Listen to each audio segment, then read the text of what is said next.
ओम श्री गणपति नमः। श्री गणेश की वंदना कर दिन के स्वामी शनिदेव,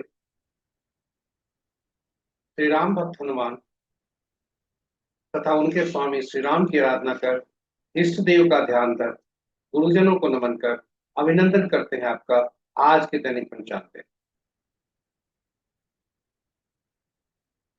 यह दैनिक पंचांग नित्य 5 भागों में प्रस्तुत हुआ करता है और इसके पहले भाग की लघु प्रस्तुति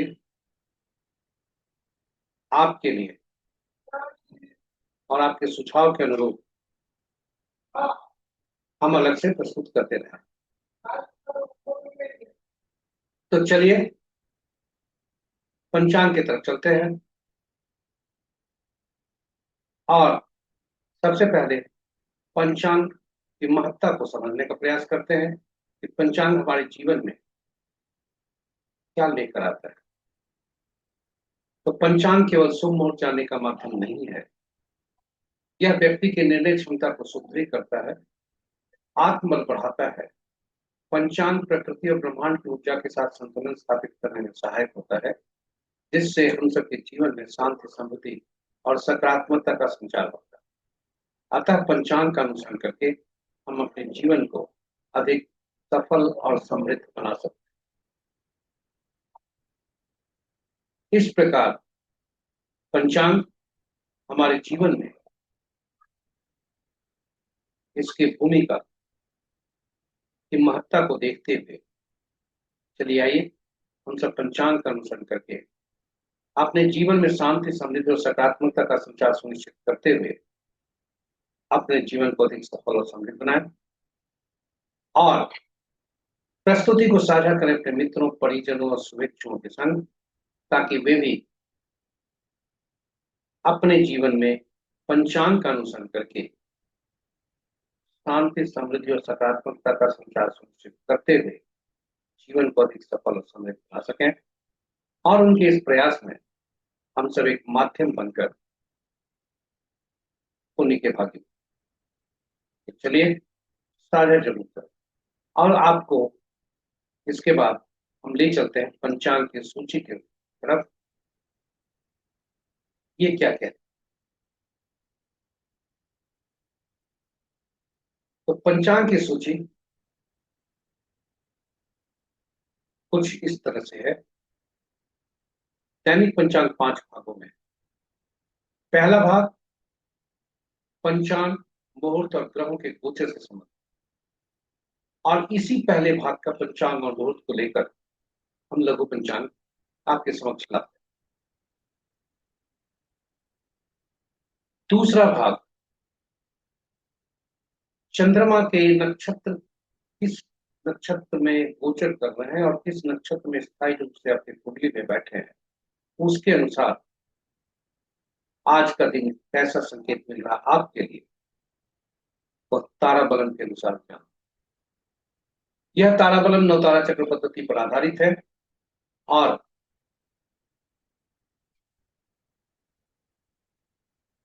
यह काफी उपयोगी और सटीक।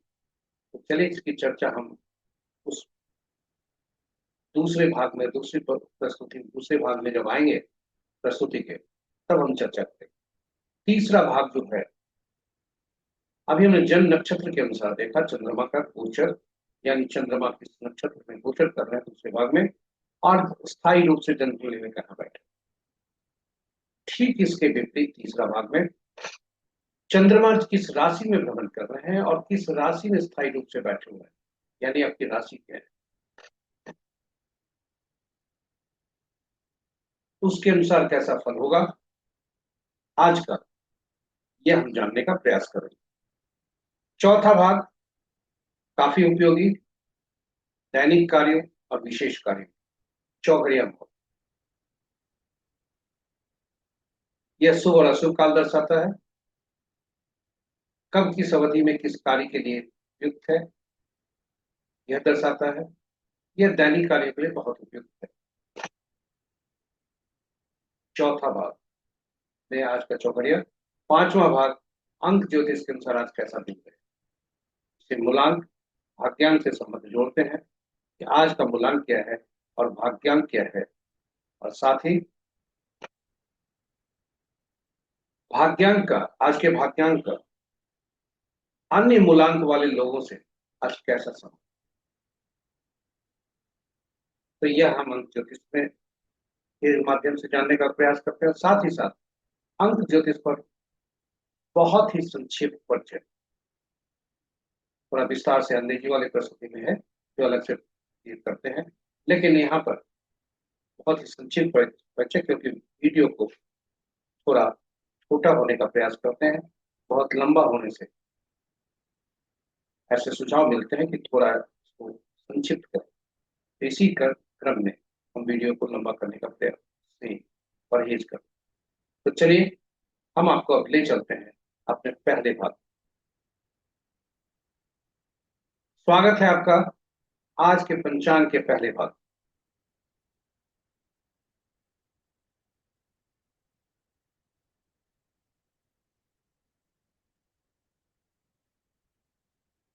आज का दिनांक 2 अगस्त 2025, माह श्रवण, पक्ष शुक्ल, शाका संवत 1947 विश्वसु, विक्रम संवत 2082 कलायुग, और कलयुग का 5136वां वर्ष।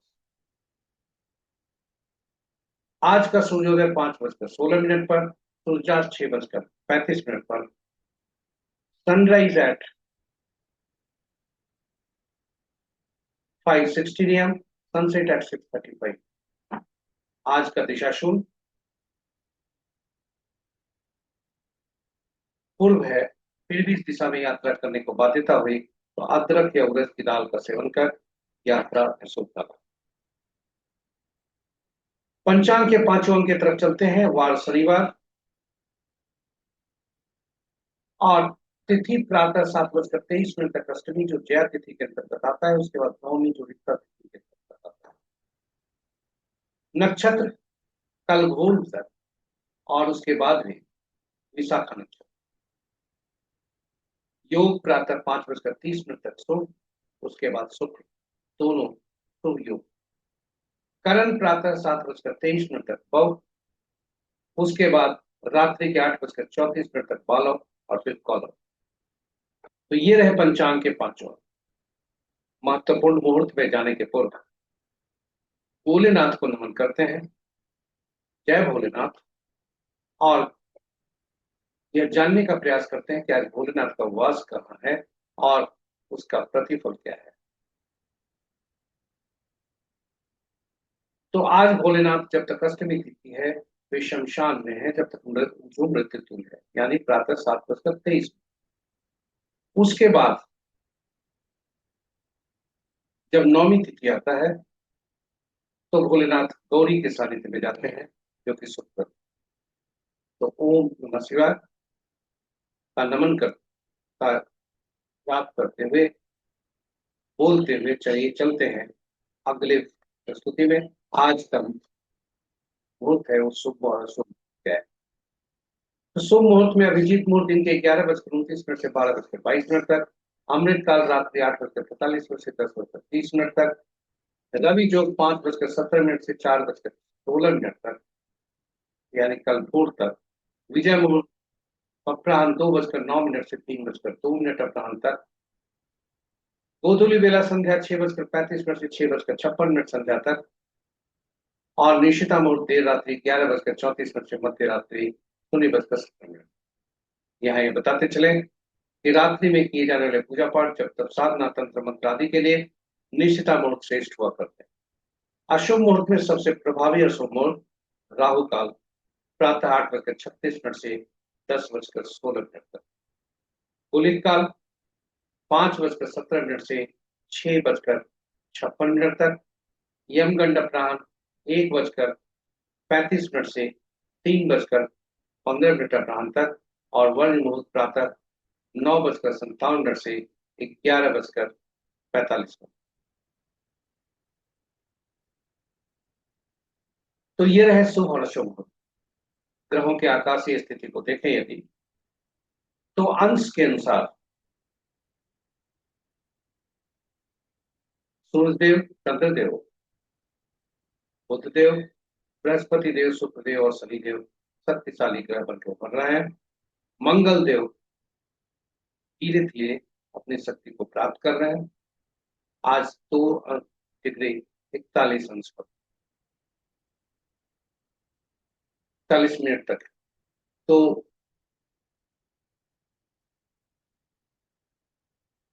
इस प्रकार महत्वपूर्ण मुहूर्त में हम यदि ग्रहों की राशि के अनुसार देखें तो आज चंद्रमा तुला राशि से वृश्चिक राशि में आएंगे, जहां वे नीच के होते हैं,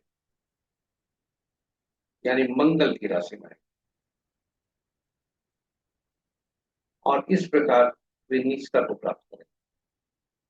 अभी की स्थिति में मित्र राशि में 3 ग्रह, शत्रु राशि में 4 ग्रह, सम राशि में 2 ग्रह और अपनी राशि में कोई भी ग्रह।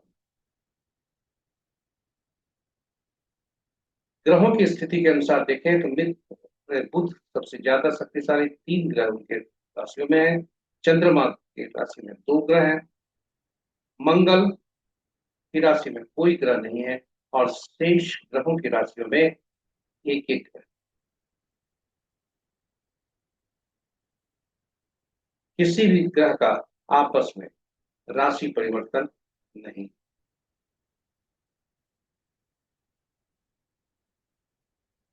तो ये रहा हमारा ग्रहों का राशि से संबंध। ग्रहों को नक्षत्र के संबंध यदि आप देखें तो मित्र नक्षत्र में 4 ग्रह, शत्रु नक्षत्र में 1 ग्रह, सम नक्षत्र में 3 ग्रह और स्व नक्षत्र में शनिदेव एकमात्र ग्रह। बृहस्पति और राहु 2 ऐसे ग्रह हैं जो आपस में नक्षत्र परिवर्तन कर रहे हैं, यानी बृहस्पति देव राहु के नक्षत्र में और राहु देव बृहस्पति के नक्षत्र। इस प्रकार दोनों का राशि नक्षत्र परिवर्तन है। और शक्ति के अनुसार अगर देखने का प्रयास करें तो शनि देव के नक्षत्र में 3 ग्रह, राहु देव के नक्षत्र में 2 ग्रह, सूर्य देव के नक्षत्र में 1 ग्रह और केतु, चंद्र, मंगल और बुध इसके नक्षत्र में कोई ग्रह नहीं। शेष ग्रहों के नक्षत्र में एक एक ग्रह। शेष ग्रहों के नक्षत्र में एक एक ग्रह। तो इस प्रकार हमारी प्रस्तुति यहाँ पर पहले भाग की समाप्त होती है। दूसरे भाग में आपको ले चलते हैं जो चंद्रमा किस नक्षत्र में गोचर कर रहे हैं और आपके जन्म कुंडली में कहां पर है, जिसे तारा बलम कहता है। आज के परिप्रेक्ष्य में तारा बलम आज के लिए उपयोगी होता है, जबकि यह 9 तारा चक्र पद्धति पर आधारित है और यह 9 तारा चक्र पद्धति आज जीवन के लिए उपयोगी।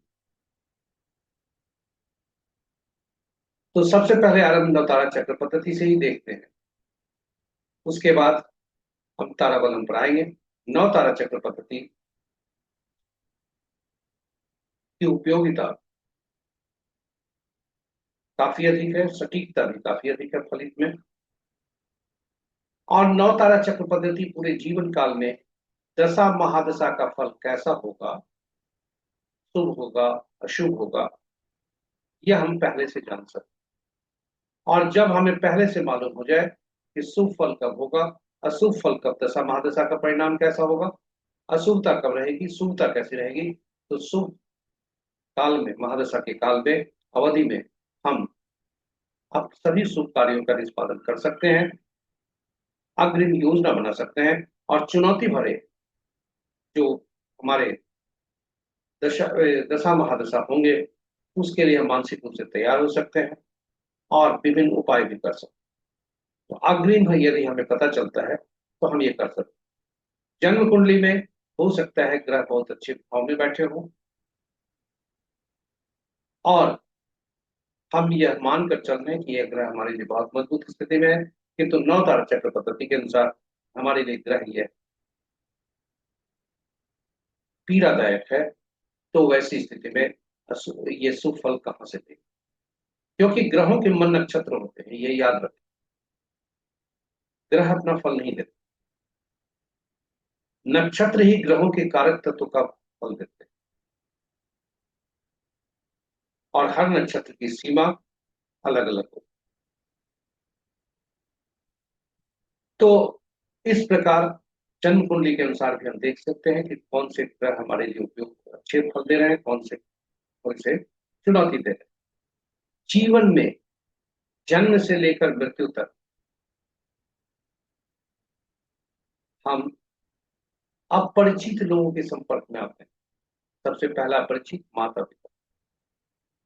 ये सभी माता पिता से लेकर सभी संतान आदि जितने भी हैं, या अपने विद्यार्थी जीवन में बहुत लोगों से मिलते हैं, हम अपने नौकरी व्यवसाय के क्रम में बहुत लोगों से मिलते हैं। जीवन पर्यंत हम लोगों से मिलते हैं। कुछ लोगों से मिले छूटे, लेकिन कुछ लोगों से संबंध ऐसा होता है जो हमारे लिए लाभकारी होता है, और कहीं कहीं हमें कुछ दगा भी दे जाता है। तो हम कैसे जाने कि कहाँ पर कौन व्यक्ति हमारे लिए शुभकारी होगा, कौन अशुभकारी होगा, कौन हमारे किसको हमसे लाभ होगा, और कौन व्यक्ति हमको पीड़ा देकर जाएगा या लाभ लाभ देकर जाएगा। यह सभी हम नौ तारा चक्र पद्धति से जान सकते हैं।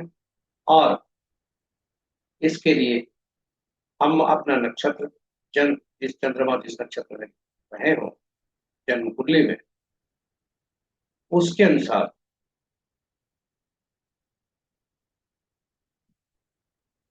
हमारा जो फल है, या और दूसरे व्यक्ति का भी चंद्रमा का नक्षत्र, ये दोनों को जानकर, दोनों को तालमेल कर और तब फल निकाल, इसलिए बहुत ही सटीक निकलता है।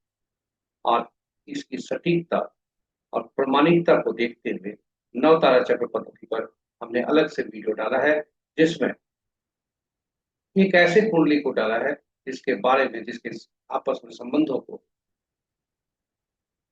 आप जानते हैं, हम जानते हैं इतिहास के पन्नों के अलावा हर के जीवा पर। और वे हैं भगवान राम, माँ सीता और पवन पुत्र हनुमान। सभी को नमन करते हुए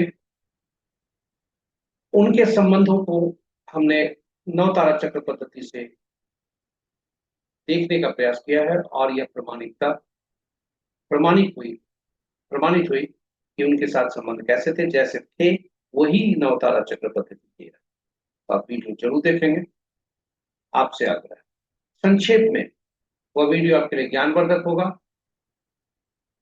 और काफी उपयोगी होगा पूरे जीवन काल में। और हमें सुनने आया है कि नौ तारा चक्र पद्धति पर कुछ लोग बिना उनकी निंदा किए हुए भगवान को स्मरण करते हुए, कुछ लोग जो परेशान व्यक्ति हैं उनसे मुंह मांगा रकम लेकर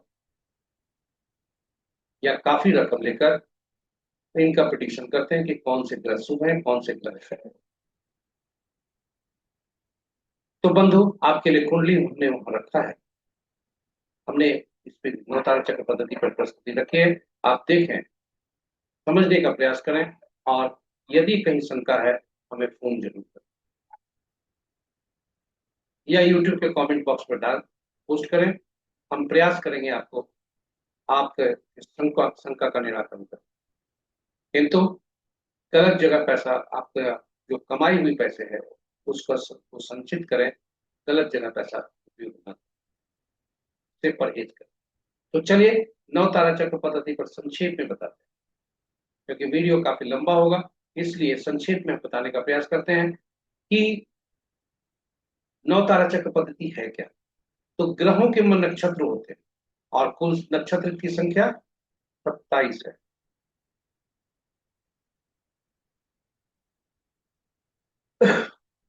और ये 27 नक्षत्र को नौ नौ नक्षत्र के 3 समूह में रखा था।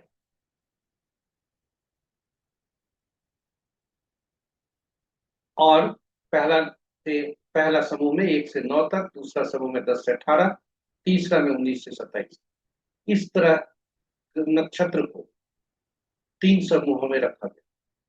और ग्रहों को एक क्रम दी गई, और वह क्रम महादशा के अनुसार दी। तो महादशा के अनुसार ग्रह का क्रम हुआ: केतु पहला, शुक्र दूसरा, सूर्य तीसरा, चंद्रमा चौथा, मंगल पांचवा, राहु छठा, बृहस्पति सातवां, शनि आठवां, बुध नौवां।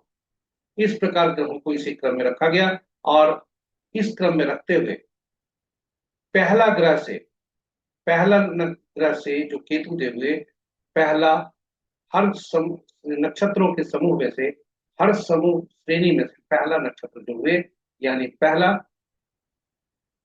10वां और 19वां नक्षत्र जो हुए, उनका स्वामित्व केतु देव को किया गया। और इसी प्रकार दूसरा ग्रह शुक्र बनते हैं, इनको दूसरा, 11वां और 20वां नक्षत्र का स्वामित्व मिला। और इसी क्रम में बढ़ते हुए चंद्रमा को चौथा, 13वां और 22वां नक्षत्र का स्वामित्व मिला। और इसी क्रम में आगे बढ़ते हुए 9वां, 18वां, 27वां नक्षत्र का स्वामित्व बुध देव हो गया।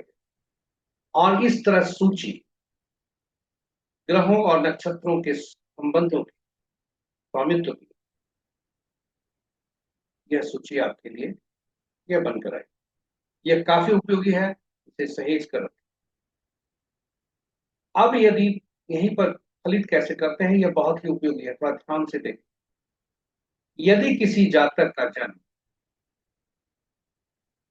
कृतिका, उत्तरा फाल्गुनी या उत्तराषाढ़ नक्षत्र में हुआ है, जिसके स्वामी सूर्य देव बनते हैं, तो सूर्य देव पहले नक्षत्र बने, पहले ग्रह बने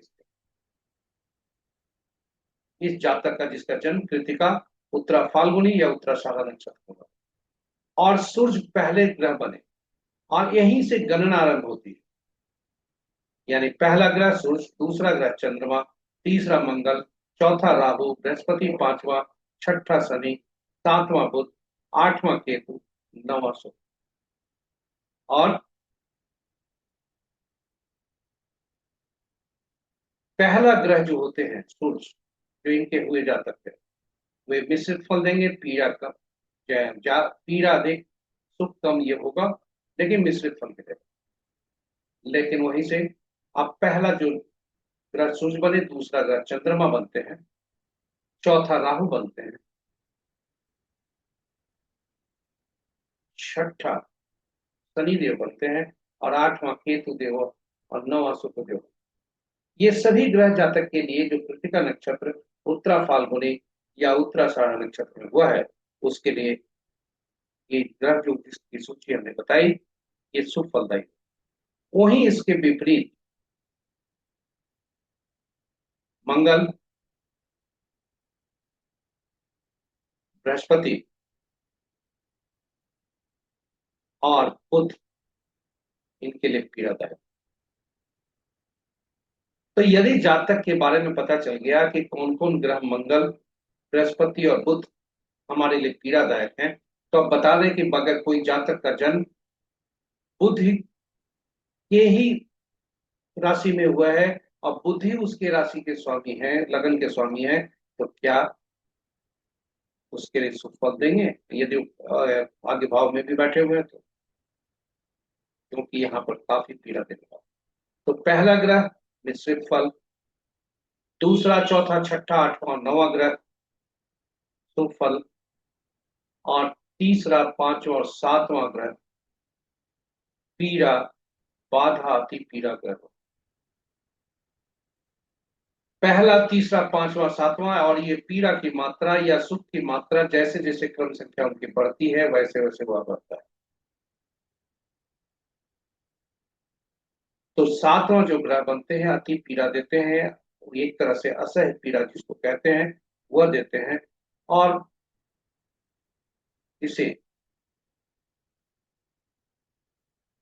हम काफी अशुभ मानते। तो तीसरा, पांचवा, सातवां ग्रह यदि हमें पता चल गया कि कौन से हैं, तो क्या हम यह नहीं जान सकते कि जन्म पत्रिका में चंद्रमा, जब ये महादशा हमारे लिए शुभकारी है, ये महादशा हमारे लिए शुभकारी है, जन्म कुंडली में ये ग्रह हो सकता है हमारे लिए जो है अशुभ अशुभ परिणाम दे, तो क्या उपाय हम पहले से नहीं कर सकते? कर सकते। उसी तरह पिछले सूची को यदि देखें, तो जातक का जो है के लिए मंगल के जो नक्षत्र हुए, मृगशिरा, चित्रा, श्रविष्ठा।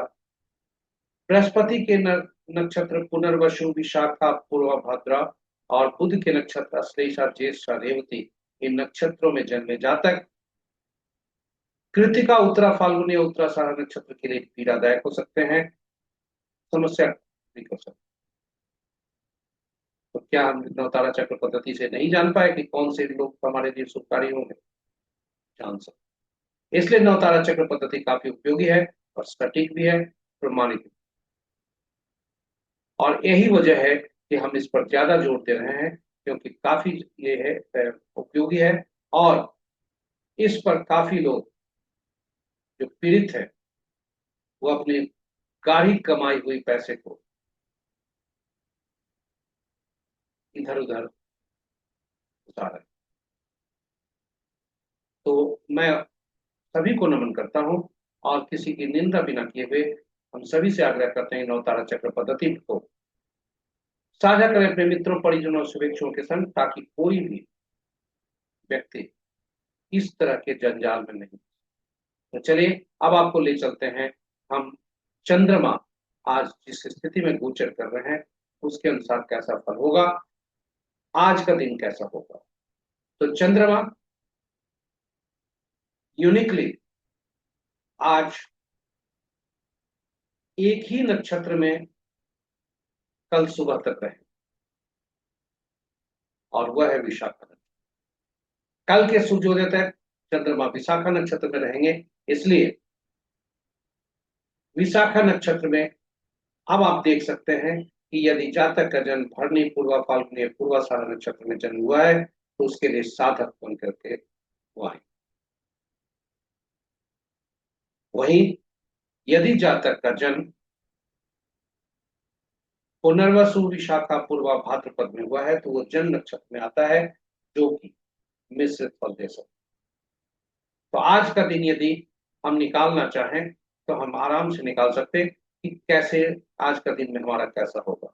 और वह आप अपना जन्म नक्षत्र को देखें और कॉलम में देखें कि पुनर्वसु, विशाखा नक्षत्र के समक्ष आपका जो नक्षत्र है, जो क्रॉस हो रहे हैं, वह क्या है। और यदि नैधनी, प्रत्यय, विपत्ता या जन्म है तो आज के दिन कोई शुभ कार्य करने से बचे। यहाँ बता दें, दैनिक कार्य जो करते हैं, जो भी हम नौकरी पेशा या जो भी, उसके लिए सावधान केवल रहने की जरूरत है। हम ये नहीं कहते कि उपयोगी नहीं होगा, उपयोगी है, लेकिन थोड़ा अति सावधान रहने की जरूरत है। खास करके वाहन चलाते समय वाद विवाद से दूर रहें यदि आपका दिन आज अच्छा नहीं। इसी संबंध में कुछ लोग हमसे बात किए हुए पूछे थे कि यदि हमें कुछ कार्य करने हैं, बहुत जरूरी हैं और अशुभ स्थिति बनी हुई है, तो क्या करना चाहिए। तो मेरा सलाह, नेक सलाह हमेशा यही रहेगा कि आज को टालें, क्योंकि जो उपाय है, जो हमने संकलित किया है, आगे दिखाने वाले हैं, वह प्रमाणित नहीं है। इसलिए रिस्क नहीं लें। फिर भी यदि आप जोखिम लेना चाहते हैं, क्योंकि बहुत मजबूरी है, तो मजबूरी में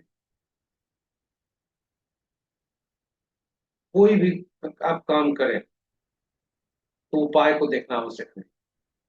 फिर भी आपको उपाय के लिए के तौर पर, यदि जन्म में तारा आज का आ रहा है तो पीला कद्दू पत्ते वाली सब्जी का दान लिखा है, विपत्त में है तो गुड़ का दान लिखा है, प्रत्यय में है तो नमक का दान लिखा है, और नैधन में है तो सलाह दी जाती है त्याग करने के लिए, उस मूर्त को त्यागें। फिर भी मजबूरी हुई तो तिल सहित स्वर्ण का दान। लेकिन पुनः बता दें, यह प्रमाणित नहीं है, अपुष्ट है, इसलिए हम इसका कोई रिस्क लेने के लिए आपको नहीं। तो चलिए, ये रहे आज के नौ तारा चक्र पद्धति और तारा बलम पर प्रस्तुत, क्योंकि काफी उपयोगी है, इसलिए हल्का सा समय हमने इसमें लिया है, क्योंकि आप समझ सकें, इसका उपयोग कर सकें, गलत जगह नहीं फंस। तो आज हम ले आपको वक्त ले चलते हैं जन्म पत्रिका में चंद्रमा जिस नक्षत्र में वह आपने देखा। अब राशि किस नक्षत्र, राशि कहाँ पर है, स्थायी रूप से कहाँ बैठा है आपके कुंडली में, और आज गोचर किस राशि में। तो चंद्रमा आज 11 बजकर 52 मिनट यानी मध्य रात्रि के आसपास राशि परिवर्तन करेंगे, जब वे तुला राशि से वृश्चिक राशि में आकर नीच हो जाएगी। और नीच होने से थोड़ा मन भ्रमित हो सकता है, मन बेचैन हो सकता है, क्योंकि बुध अस्त चल रहे हैं और मार्गी नहीं है, वो विपरीत दिशा में चल रहे हैं। साथ ही साथ ज्यादा ग्रह बुध के राशियों में, तीन तीन ग्रह, इसलिए बुध का प्रभाव पर ज्यादा होगा। आईक्यू थोड़ा कम, परेशानी होगी, निंदा करने से बचो।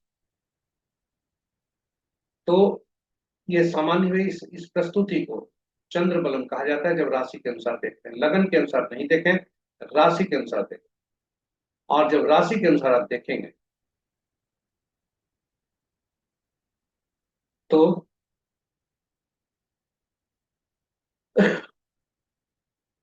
जन्म राशि के अनुसार देखें, लगन के अनुसार नहीं देखें, और जन्म राशि के अनुसार देखेंगे तो आज का दिन जब तक तुला राशि है, यानी रात्रि के 11:52 तक, मेष राशि, वृषभ, सिंह, तुला, धनु, मकर राशि के जातक के लिए शुभता के संकेत।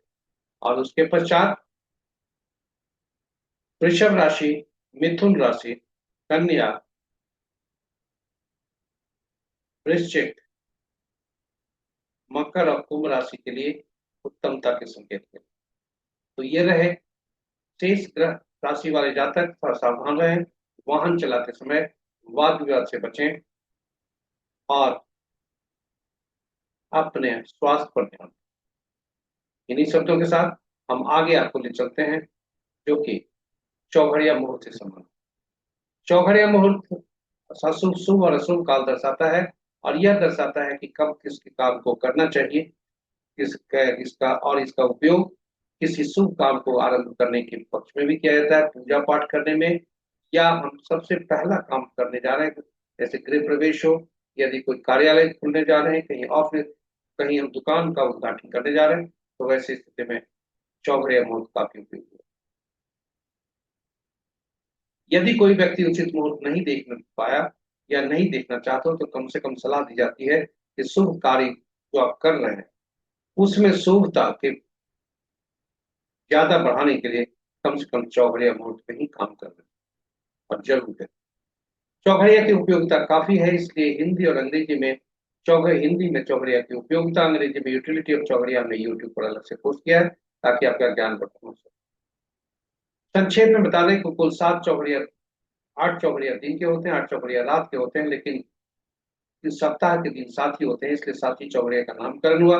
8वां चौघड़िया जो होता है, जो आरंभ का चौघड़िया हुआ करता है दिन में, वही रात का होता है, और रात का जो आरंभ का होता है वही रात्रि समाप्ति का। चौघड़िया का संबंध साप्ताहिक दिनों से हुआ, और सप्ताह दिन के स्वामी 7 ग्रह बनते हैं, और ये 7 ग्रह विशेष कार्य करने के लिए, विशेष प्रयोजन के लिए उपयुक्त है। इसलिए हर 7 चौघड़िया विशेष कार्य के लिए उपयुक्त है, विशेष प्रयोजन के लिए उपयुक्त, और इसका उपयोग करना चाहिए। अब चूंकि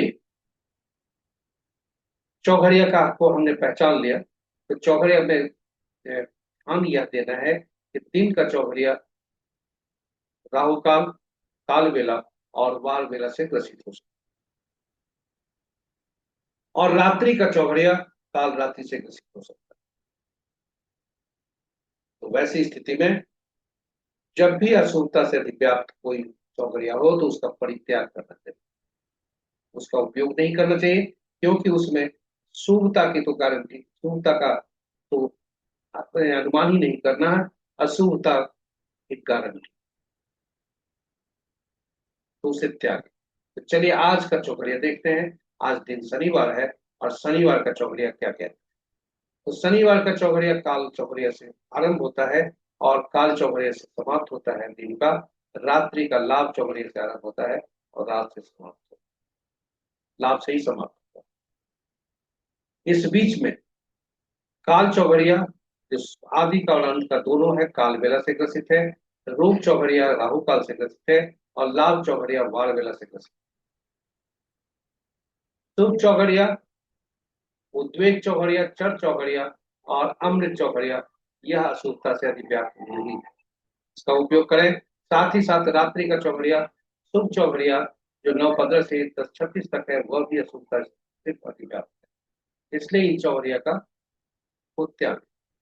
इस प्रकार चौघड़िया पर समाप्त है, हमारी प्रस्तुति यहाँ समाप्त होती है। अब हमको पांचवें और अंतिम भाग में ले चलते हैं, जो अंक ज्योतिष के अनुसार कैसा दिन रहने की संभावना। तो चलते हैं अंक ज्योतिष के अनुसार आज कैसा दिन रहने की संभावना। अंक ज्योतिष आज हमारे जीवन में बहुत ही महत्वपूर्ण है, क्योंकि जन्म हम जब लेते हैं तो हमारे समक्ष ईश्वर द्वारा प्रदत्त अंक होता है, और पूरे जीवन पर्यंत हम अंकों से ही खेलते हैं, अंक हमारे साथ खेलते हैं। और इसलिए कुछ अंकों को हम लेकर आते हैं जो हमारे लिए शुभ और अशुभ फलदायी होते हैं, कुछ अंक ईश्वर द्वारा प्रदत्त होते हैं जो कि स्थायी रूप से। तो चलिए अंक ज्योतिष पर बहुत ही संक्षिप्त परिचय बिना देर का समय गंवाते हुए। अंक ज्योतिष 1 से 9 अंक तक काम करता है, एक ही सिंगल डिजिट में काम करता है 1 से 9 तक।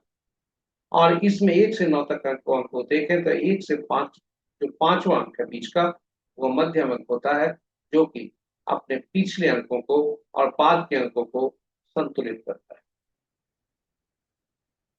इसमें शून्य को की गणना नहीं की जाती, शून्य को गणना में नहीं लिया जाता, क्योंकि यह निश्चितता को दर्शाता है।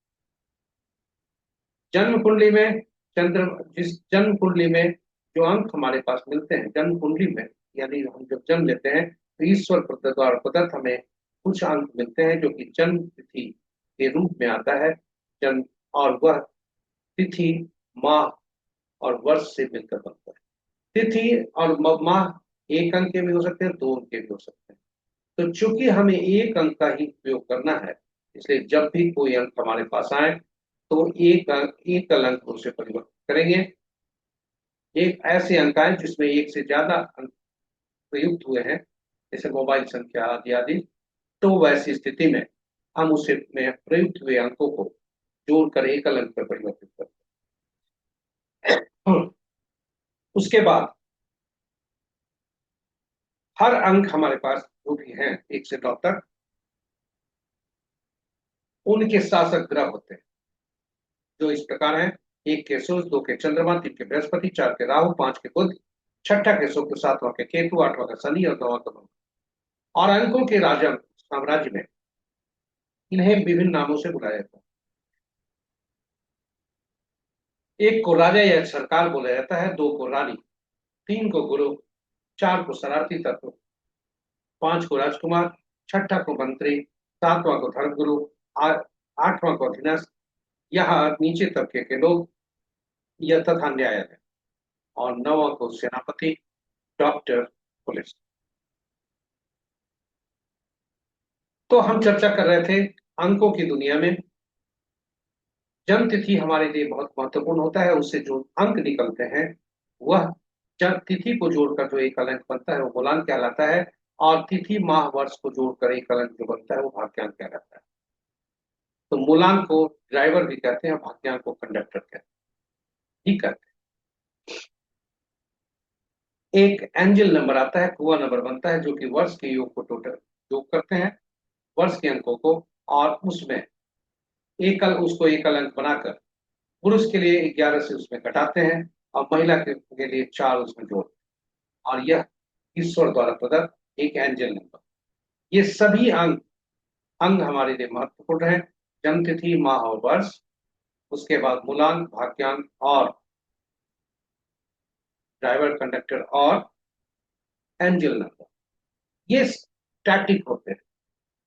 डायनेमिक मेरा पहला अंक जो होता है वह भी स्टैटिक ही होता है, लेकिन डायनेमिक होता है क्योंकि वह बदला जा सकता है, और वह है नाम। नाम हमारे पास सब ईश्वर द्वारा प्रदत्त अंक के बाद दूसरा ईश्वर जो धरती पर है, माता पिता, वह देते हैं, और यह इसका अंकीय मूल्य होता है। इसे कैसे निकालते हैं यह आपको अभी दिखा। हर अक्षर का अंकीय मूल्य है, और नाम जो भी होता है उसे हम अंकीय उसके में प्रयुक्त हुए अक्षरों को उनके अंकीय मूल्य से परिवर्तित करते हैं और फिर योग निकाल करते हैं और एक अंक बनाते हैं। इस तरह से हम एक अंक में परिवर्तित करते हैं, नामांक बन जाता है।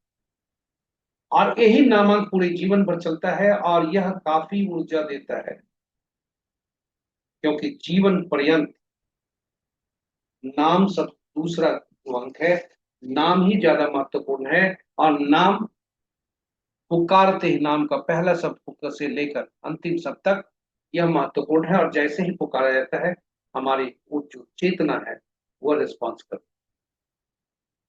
तो एक अंक,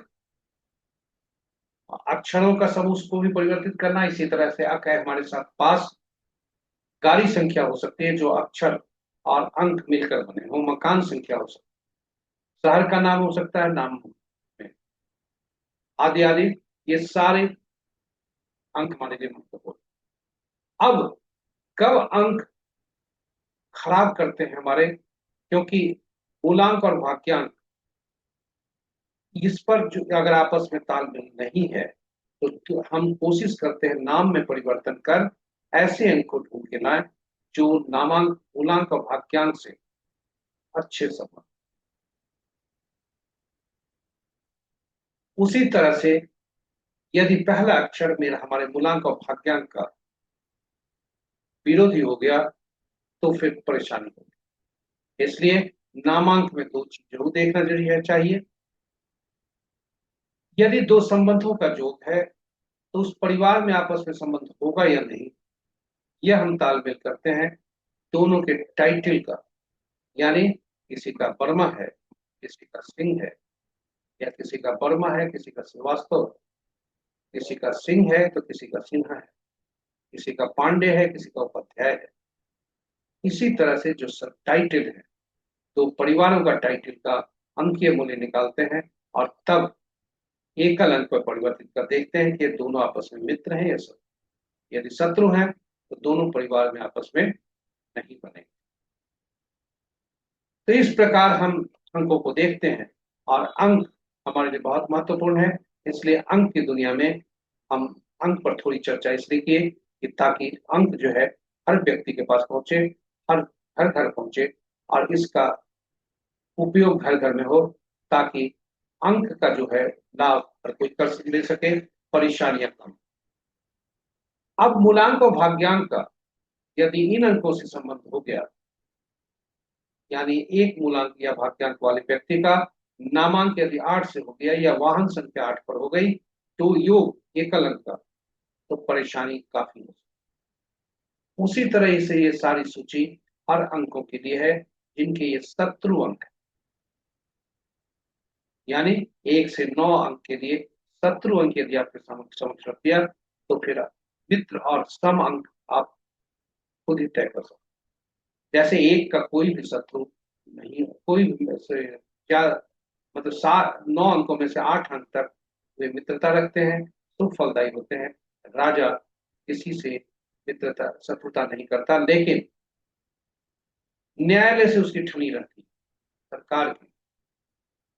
इसलिए 8 अंक से उसकी शत्रुता रहती है, 8 का 8 अंक से भी शत्रुता होती है, 8 का 9, 9 का 9 से भी होती है। आप इस सूची से देख, 7 का 7 अंक से भी शत्रुता। इस प्रकार हम यदि पहले से जान जाए तो हर घर में हमारा अंक ज्योतिषी होगा, और हर परिवार में अंक ज्योतिषी अगर हो जाए, फिर परेशानियां कम होंगी इस युग में। और लोग इस भाग दौड़ की जिंदगी में अनावश्यक अपनी गाढ़ी कमाई को केवल सोचकर कि हमें वहां से उपाय मिलेगा, वह आप उपाय आप खुद ढूंढ सकते हैं और करेक्शन कर सकते हैं। क्योंकि अंक ज्योतिष बहुत आसान है सीखना, बहुत आसान है इसे अपनाना और उपयोग करना। तो चलिए, यह इसके साथ ही हम अब यहाँ पर अगले भाग में ले चलते हैं आपको, जो आज का अंक ज्योतिष क्या कहता है, आज आज की शुभता के बारे में क्या बात करते हैं। तो आज का दिन 2 अगस्त 2025 है, दिन शनिवार है। मूलांक आज का 2 बनता है, भाग्यांक 1 बनता है। 2 और 1 का संबंध, राजा और रानी का संबंध कैसा होता है? शुभ होता है। अति मित्र दोनों होते हैं, इसलिए दोनों का समाधान बहुत अच्छा।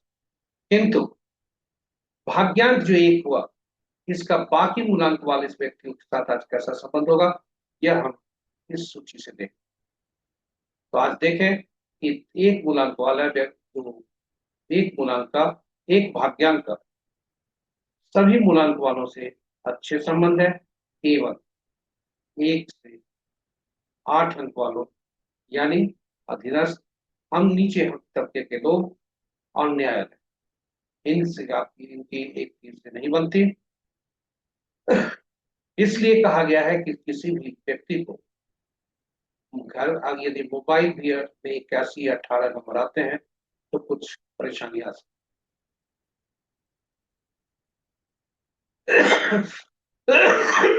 इस प्रकार 1 से 9 के संबंध अति मित्रता का है, लेकिन आप देखें 50% सफलता ही मिल रही है, क्योंकि राजा यदि सावधान रहता है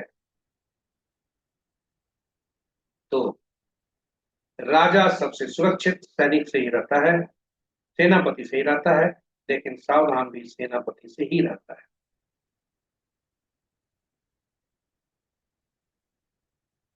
तो ये रही छोटी सी चर्चा। इसलिए क्योंकि राजा सेनापति से सावधान रहता है, इसलिए 50% फल देता है, क्योंकि वह बहुत सावधान और जागरूक होता है राजा, सेनापति। तो इन शब्दों के साथ आज की प्रस्तुति यहाँ पर समाप्त होती है। आप हमसे बने रहे, इसके लिए बहुत बहुत धन्यवाद। यदि इस प्रस्तुति को आप पहली बार देख रहे हैं तो कृपया चैनल को सब्सक्राइब करें, साथ ही साथ नोटिफिकेशन बटन को दबा दें और साझा करें प्रस्तुति को अपने मित्रों, परिजनों और शुभेच्छुओं के संग, ताकि वे पंचांग से लेकर अंक ज्योतिष तक का लाभ उठा सकें, उनका ज्ञान वर्धन भी हो और उपयोग कर अपने जीवन को अधिक सफल और समृद्ध बना सकें। इन शब्दों के साथ हम आज विदा लेते हैं। वीडियो कुछ लंबा हो गया तो क्षमा प्रार्थी हैं। जरूर देखें अंत ये आरंभ से अंत तक और लाभान्वित हुई। चलिए, मैं यहीं पर विराम लेता हूँ।